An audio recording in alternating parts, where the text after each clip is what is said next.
For some reason, people assume that you're put on antidepressants because you're crazy. It's like you're totally normal, then you swallow a little blue pill, and suddenly you're insane.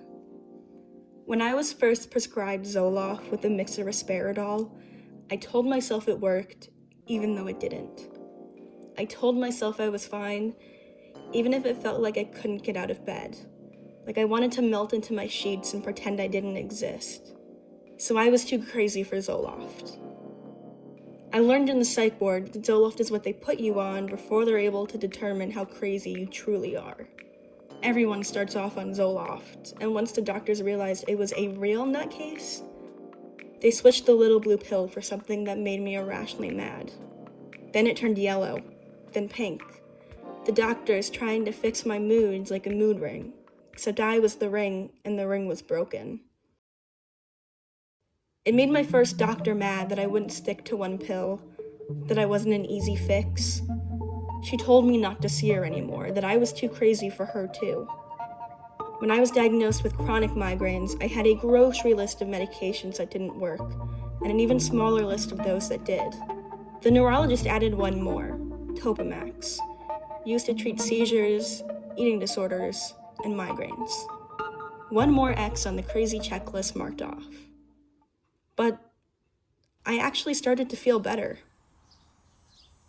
I woke up in the morning, I went to school, I did my homework and made new friends and went outside. Until I realized I wasn't actually feeling anything at all. Just going through the motions, floating. Everything felt fuzzy, like it wasn't real, like I wasn't real.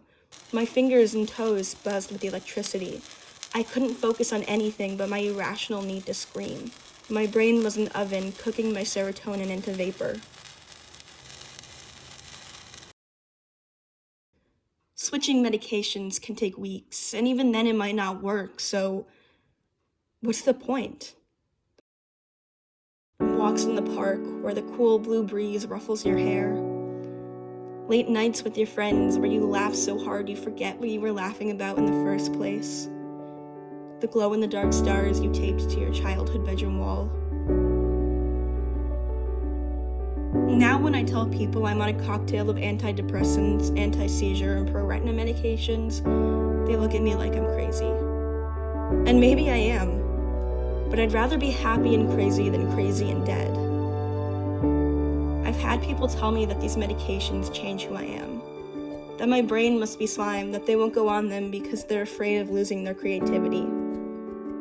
But thanks to these prescriptions, I can use my imagination like a superpower, instead of just letting it go to waste in a dark corner of my mind, waiting for lights that will never turn on. And whoever said being crazy was a bad thing? My brain might sing out of tune, might be dependent on SSRIs and chemicals I won't even pretend to understand.